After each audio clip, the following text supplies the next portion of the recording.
नमस्कार दोस्तों, स्वागत है आपका न्यू उत्कर्ष आईएएस चैनल पे। आज का हमारा टॉपिक है पश्चिम बंगाल। हम लोग पश्चिम बंगाल के बारे में पढ़ने वाले हैं। और जो ये स्टेट का जो आप देख रहे हैं मैप, ये पूरा मैप मैंने यहाँ बनाया है, इसी तरह से दिखता है आपका पश्चिम बंगाल। लेकिन हम इससे पहले कुछ देखेंगे कि इसकी सीमाएँ कौन कौन सी हैं और किस किन राज्यों के साथ ये सीमाएँ शेयर करती हैं। तो हम लोग देखेंगे जब पश्चिम बंगाल को, तो देखेंगे कि ये जो हिस्सा है बिल्कुल आपका बीच में जो है सकरा हिस्सा है आपको देखने को मिलेगा। और जब इसके पश्चिम हम लोग देखेंगे तो हमको बिहार देखने को मिलेगा। और सेंटर जब आएंगे तो उसके फिर सेंटर से हम लोग जब पश्चिम में देखेंगे झारखंड देखने को मिलेगा और उसके बाद उड़ीसा देखने को मिलेगा। तो इस वजह से हम लोग पश्चिम की तरफ अगर हम लोग देखें तो हम किन किन राज्य, कौन कौन से राज्य हम लोग देखेंगे, तो बिहार, झारखंड और उड़ीसा हमको देखने को मिलेगा। तो ये तीन राज्य आपको पश्चिम की तरफ देखने को मिलेंगे। उड़ीसा को हम लोग कह सकते हैं दक्षिण में ये है इसकी पोजीशन, लेकिन फिर भी एक तरफ अगर हम देखें तो बिहार, झारखंड और उड़ीसा, इस तरह से आप इसको याद कर सकते हैं। जब हम ऊपर जाएंगे तो ऊपर आपको सिक्किम देखने को मिलेगा, ऊपर की तरफ सिक्किम है। और फिर इसके और जब इसे पूरब तरफ बढ़ेंगे तो ऊपर आपको तिब्बत देखने को मिलेगा। फिर इधर जब हम लोग पूरब में आएंगे तो पूरब में आपको असम यहाँ पर देखने को मिलेगा। और फिर जब सेंटर से जब पूरब में आएंगे तो बांग्लादेश देखने को हमें मिलेगा। और बांग्लादेश के साथ ये लंबी सीमा शेयर करती है। मतलब एक ऐसी बाहरी कंट्री है जो जिसके साथ कोई देश जिसके साथ सीमा शेयर कर रही है, तो बांग्लादेश सबसे ज़्यादा लंबी सीमा शेयर करेगी। तो इसको आपको याद रखना है। तो बांग्लादेश हो गया, और इस तरह से आपकी सीमाएं आपको पता होंगी तो कई चीज़ें क्लियर हो जाएंगी। अब यहाँ पर हम लोग महत्वपूर्ण चीज़ें ये देख लें कि क्या क्या चीज़ें इसके अंदर हैं, कौन कौन सी महत्वपूर्ण नदियाँ हैं। तो मुख्य नदी तो देखें तो गंगा तो ये आपकी है ही। यहाँ पर गंगा नदी तो आपको दिख रही है, जो रेड कलर से मैंने बनाया है ये गंगा नदी है। और इसका मतलब काफ़ी जलग्रहण क्षेत्र काफ़ी बड़ा है शुरुआत में, और बीच में भी काफ़ी जलग्रहण क्षेत्र बढ़ जाता है, बीच में कम हो जाता है। जब ये मालदा गैप से निकलती है तो वहाँ पर इसका जलग्रहण क्षेत्र थोड़ा कम हो जाता है, फिर अचानक से जलग्रहण क्षेत्र बढ़ जाता है। ठीक है, तो मालदा ज़िला है, और वहीं पर और पश्चिम बंगाल में जो मालदा ज़िला जहाँ पर उसे मालदा गैप कहते हैं। क्यों कहते हैं उसकी भी चर्चा कर लेंगे हम लोग यहाँ पर। तो सबसे पहले आइए ऊपर शुरू करते हैं। ऊपर एक नदी आपको तिस्ता देखने को मिलेगी, तो तिस्ता रिवर को लेकर हमेशा कोई ना कोई करार होता रहता है। आप देखते हैं कि बांग्लादेश और भारत के बीच में, यानी पश्चिम बंगाल। ठीक है, तो ये देखेंगे हम लोग। यहाँ पर देखेंगे ऊपर के हिस्से में सबसे ऊपरी जो जिला है दार्जिलिंग जिला है। बहुत ही अच्छा, मतलब ये पर्यटन स्थल है दार्जिलिंग जिला, सबसे ऊपरी जिला ये हमारा है। और दक्षिण में दक्षिणी परगना आपको देखने को मिलेगा। ठीक है, उसके बाद देखेंगे यहाँ पर दो घूमने वाले यानी पर्यटन या धार्मिक स्थल हम लोग कह सकते हैं जो कि तिस्ता नदी के पूरब और पश्चिम में पड़ेंगे। उनका नाम क्या है, एक है कालीपोंग, एक है कर्जियांग। तो कर्जियांग जो इसकी स्थिति है वो तिस्ता नदी के पश्चिम में पड़ेगी, और कालीपोंग जो है स्थान जो कि पर्यटन स्थल है, धार्मिक पर्यटन स्थल है, वो आपको तिस्ता नदी के पूर्व में देखने को मिलेगा। यहाँ पर ये चीज़ ध्यान देंगे, जो कर्जियांग और कालीपोंग जो है ये आपके दार्जिलिंग ज़िले में ही पड़ेगा, ये ध्यान देंगे आप लोग थोड़ा सा। फिर देखेंगे जो कलिंगपोंग है उसी के पास से एक घाटी निकलती है, इसका नाम है चुम्बी घाटी। तो चुम्बी घाटी जो है ये कह सकते हैं कि चुम्बी घाटी से आप तिब्बत जा सकते हैं। ये चुम्बी घाटी पश्चिम बंगाल और तिब्बत को जोड़ने का काम कर रही है, जो कि कलिंगपोंग के पास ही पड़ता है। तो ये चुम्बी घाटी, इस तरह से आप इसको याद कर सकते हैं। अब हमने यहाँ पर एक चीज़ और देखेंगे कि जब जैसे जैसे नीचे आएंगे, अब नीचे की और जो मुख्य जगह हैं वो नीचे की तरफ है, मतलब दक्षिण की तरफ है। जैसे उदाहरण के तौर पर हम लोग देखें कि देखिए कि हुगली नदी, हुगली जो नदी है ये आप देखेंगे, ये आपका यहाँ फरक्का जो है आपका बांध के पास से ये यहाँ से ब्रेक होकर एक ट्रिब्यूटरी के रूप में बाहर आ रही है। वितरिका कह सकते हैं, ट्रिब्यूटरी नहीं कह सकते हैं। ठीक है, ट्रिब्यूटरी तो अलग चीज़ होती है जो उससे कनेक्ट होती है। ये वितरिका जो उससे अलग हो रही है। ठीक है, यानी किसी नदी से अलग होना। तो नदी से मतलब गंगा नदी से अलग हो रहा है, और ये हुगली नदी चली जा रही है, और दक्षिण यानी कि बंगाल की खाड़ी में जाके ये गिरती है।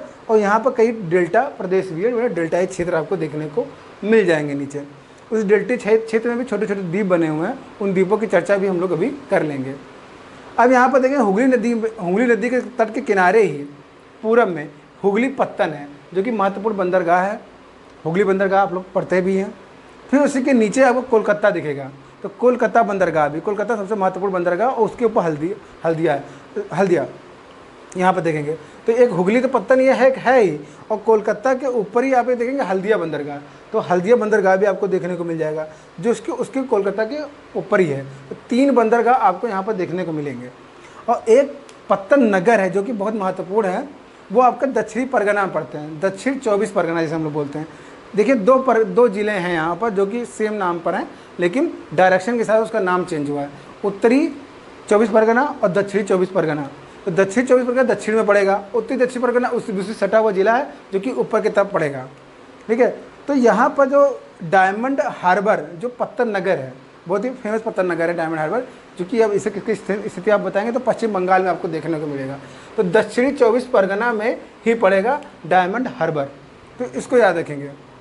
अब देखेंगे यहाँ पर कुछ छोटे छोटे द्वीप हैं, जैसे सबसे महत्वपूर्ण द्वीप जो है जो कि सागर द्वीप है।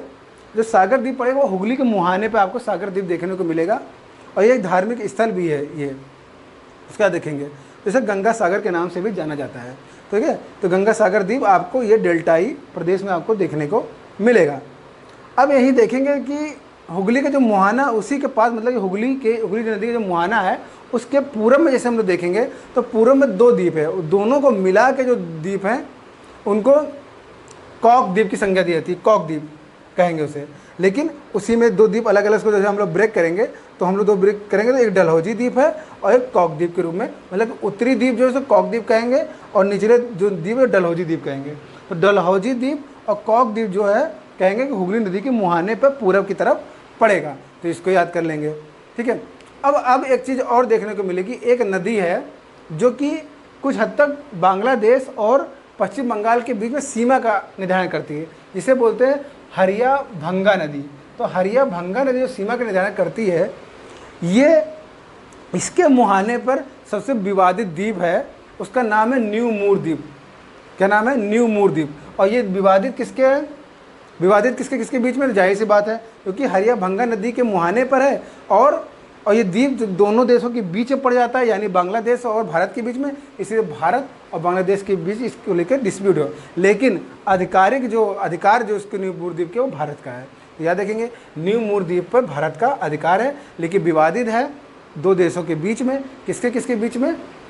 बांग्लादेश और पश्चिम बंगाल यानी कि भारत के बीच में आपको मिलेगा ये। तो ये चीज़ इम्पॉर्टेंट है।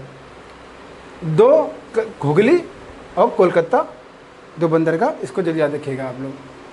अब यहीं पर हम लोग देखेंगे एक जगह है फाल्टा, जो कि दक्षिण परगना में ये भी पड़ता है। फाल्टा किस लिए महत्वपूर्ण है? फाल्टा आप लोग पढ़ते हैं इकोनॉमिक्स में, जब पढ़ते हैं तो फाल्टा जो जगह है वो सेज और EPZ क्षेत्र के रूप में उसको चिन्हित किया गया है। सेज क्षेत्र और EPZ क्षेत्र। अब सेज और EPZ क्या है तो ये देखेंगे, EPZ जो होता है वो एक्सपोर्ट प्रोसेसिंग जोन होता है, याद रखेंगे, और सेज जो होता है स्पेशल इकोनॉमिक जोन होता है। ठीक है, तो ये रखेंगे, दोनों ही रूप में इसको व्याख्यात किया गया है, इसको चिन्हित किया गया है कि इसको फाल्टा को, जो कि पश्चिम बंगाल के दक्षिण परगना में आपको मिलेगा। अब हम लोग देख लें कि सेज होता क्या है। सेज एक भौगोलिक क्षेत्र, पहला नंबर तो याद रखेंगे, ये टर्मोलॉजी रखेंगे। सेज क्या है? एक भौगोलिक क्षेत्र है, इसका एक अपना एरिया है, और वहाँ पर क्या होता है? व्यापार, आर्थिक क्रियाकलाप, उत्पादन, अन्य व्यावसायिक गतिविधियाँ, आयात निर्यात का काम भी वहाँ पर होता है। यानी निर्यात को प्रोत्साहन देने के लिए ही सेज और EPZ का क्षेत्र बनाया गया है। ठीक है, तो और चूँकि एक नियम के अनुसार काम करता है तो नियमों के आधार पर भी ये कार्य करता है। ध्यान रखेंगे, नियम भी है यानी कि लॉ है, लॉ बेस पे काम करता है ये, और एक भौगोलिक क्षेत्र है, और वहाँ पर आर्थिक व्यापारिक गतिविधियाँ चलती हैं और नियम के माध्यम से चलती हैं, और निर्यात को बढ़ावा देने के लिए सेज और EPZ क्षेत्र को बनाया गया। इसके साथ एक फैक्ट याद रखेंगे, भारत जो एशिया का पहला देश था जिसने सेज क्षेत्र को बनाया सबसे पहले, जो कि अगर भारत के अंदर पोजीशन की बात करें तो वो कांडला है। कांडला को हम इसको एक्सपोर्ट प्रोसेसिंग जोन के रूप में चिन्हित किया गया है, और कांडला पहला जो कि 1965 में बनाया गया। याद रखिएगा, कांडला जो है जो कि गुजरात में है, पहला स्पेशल इकोनॉमिक और EPZ क्षेत्र है एशिया के अंदर। उसके बाद चाइना ने अपने यहाँ स्पेशल इकोनॉमिक जोन बनाना शुरू किया। भारत के अंदर कई स्पेशल इकोनॉमिक जोन है, उसकी अलग कभी चर्चा करेंगे, लेकिन फिलहाल यहाँ पर ज्योग्राफी पढ़ रहे हैं और फाल्टा का जिक्र है तो फाल्टा के संदर्भ में मैंने ये चीज़ें बताई हैं आपको। ये चीज़ें आप लोग याद रखेंगे। तो ये चीज़ महत्वपूर्ण हो गई। यहाँ पर देखेंगे एक और महत्वपूर्ण है पुरुलिया। पुरुलिया जो एक ज़िला है आपका, जो कि सबसे, अगर हम लोग देखें पूरे पश्चिम बंगाल को, तो सबसे पश्चिमी ज़िला पुरुलिया है।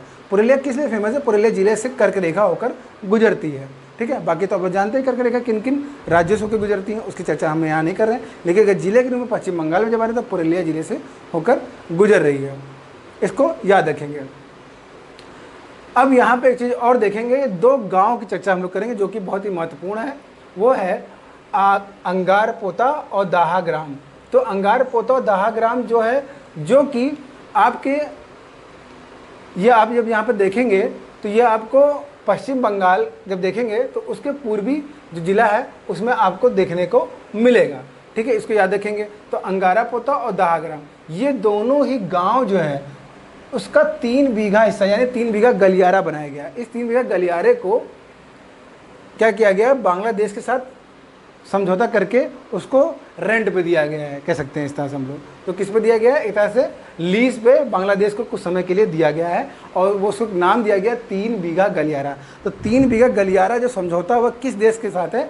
तो आप बता पाएंगे कि भारत और बांग्लादेश, यानी पश्चिम बंगाल और बांग्लादेश के साथ ये ऐसा कह सकते हैं समझौता है, जो कि 2 गांव हैं, उसी में ये 3 बीघा गलियारा बनाया गया, जो कि भारत का हिस्सा है। याद रखेंगे 3 बीघा गलियारा, अंगारपोता और दाहा ग्राम, इसको अच्छे से याद कर लेंगे। अब यहाँ पर एक सबसे महत्वपूर्ण चीज़ जो मुझे आपको बतानी है वो है मालदा गैप। मालदा गैप जो है, जो कि यहाँ पर मालदा एक ज़िला है, याद रखेंगे मालदा एक ज़िला है जो कि पश्चिम बंगाल है, और पश्चिम बंगाल में मालदा गैप कहा जाता है। ठीक है, अब ये मालदा गैप, अब गैप लिखा है, गैप का मतलब कोई जगह छूटी हुई है। छूटी कैसी जगह है कि हम जो मालदा गैप का जो निर्माण हुआ है वो जब प्रायद्वीपीय भारत, जो कि जो दक्षिण गोंडवाना लैंड का जो कि हिस्सा है, जब ऊपर की ओर जिसका संचलन होता है तो वो भ्रंश की स्थिति यहाँ बनती है, और भ्रंश की स्थिति के कारण वहाँ पर, जैसे कि आपकी भ्रंश में 2 नदियाँ बहती, नर्मदा ताप्ती आप लोग पढ़ते हैं, उसी तरह से यहाँ पर भी भ्रंश बना, और भ्रंश जो हुआ वो भर गया किससे? जो गंगा नदी आया, गंगा नदी जो अपने साथ सिल्ट और साथ लेके आई, उसने इस गैप को भर दिया, जिससे ये क्षेत्र काफ़ी उपजाऊ भी है और काफ़ी गहराई तक यहाँ पर जलोढ़ मृदा का विस्तार देखने को मिलेगा।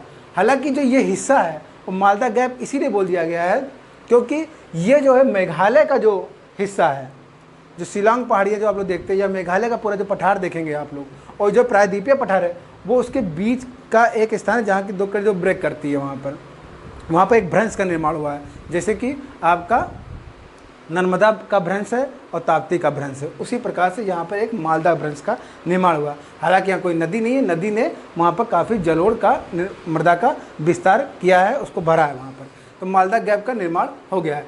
यहाँ पर मालदा गैप जो है इसको नाम दिया गया राजमहल गारो गैप। दोस्तों याद रखिएगा, तो राजमहल गारो गैप की नाम दिया जाता है इसलिए क्योंकि जो मालदा गैप है इसके जब हम लोग इधर पश्चिम में जाते हैं तो राजमहल की पहाड़ियाँ हैं, और जब उधर जाएंगे मतलब पूरब की तरफ जाएंगे तो गारो खासी जनता की पहाड़ियाँ हमको मिलती हैं।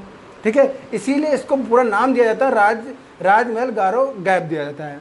अब चूँकि आप लोग ये भी पढ़ते हैं, जब ज्योग्राफी जब आप पढ़ते हैं तो जो देखते हैं कि प्रायद्वीपीय भारत है, जो उसका जब प्रायद्वीपीय भारत जब यूरेशियाई प्लेट टकराता है, क्योंकि हम लोग जानते हैं उत्तर भारत जो है वो मैदान है, वो जलोढ़ मृदा से भरा हुआ है, तो जो प्रायद्वीपीय पठार का जो उत्तरी हिस्सा होगा, अगर उसको हम बिल्कुल मृदा हटा दे, जलोढ़ मृदा को हटा दे, तो हमें बहुत कटा पिटा दिखाई देगा। और वो कटा पिटा जो श्रृंखला हमको देखने को मिलती है उसका विस्तार अरावली की पहाड़ी से लेकर आप समझ लीजिए कि आपका जहाँ पर डेल्टाई प्रदेश है पूरा वहाँ तक इसका विस्तार हमको देखने को मिलता है। यानी जहाँ आप सुंदरवन का डेल्टा पढ़ते हैं ना, वहाँ तक उसका विस्तार हमको देखने को मिलता है। और उसका कुछ क्षेत्र जो कि मेघालय और शिलांग के पठार तक भी गया है। जैसे कि हम लोग उदाहरण के तौर पर पढ़ें कि शिलांग का जो मिकिर की पहाड़ियाँ हैं, जो मिकिर की पहाड़ियाँ जो कि हम लोग शिलांग पठार में पड़ता है, जो कि असम का हिस्सा है, और शिलांग का पठार मेघालय में ही पड़ता है, वो अगर हम लोग प्रथम दृष्टया देखें तो अगर हम नहीं जानते तो हम लोग कहेंगे हिमालय का हिस्सा है, लेकिन वो हिमालय का हिस्सा नहीं है, वो जो है प्रायद्वीपीय पठार का हिस्सा है, उसी का विस्तार, क्योंकि मेघालय का पठार और शिलांग का पठार जो है वो जो है प्रायद्वीपीय पठार का विस्तार है। तो इसको याद रखेंगे कि हिमालय का हिस्सा शिलांग का पठार या मेघालय का पठार नहीं है। ठीक है ना, तो ये विस्तार हमको पूरा देखने को मिलता है, जो कि अरावली की पहाड़ी, सोचे कहाँ पर अरावली की पहाड़ी है, जो कि दिल्ली में आपको देखने को मिलती है, राजस्थान और कुछ हिस्सा गुजरात में हमको देखने को मिलता है।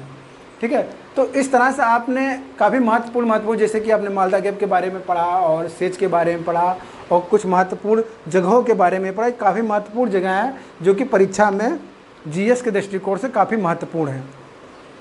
तो आज के लिए इतना ही, और आगे नए किसी स्टेट के साथ मैं आऊँगा आपको, और उसके बारे में इसी तरह से काफ़ी डिटेल में चर्चा करेंगे। कोई कुछ महत्वपूर्ण चीज़ें होंगी उसकी भी चर्चा करेंगे। तो आज के लिए इतना ही, धन्यवाद।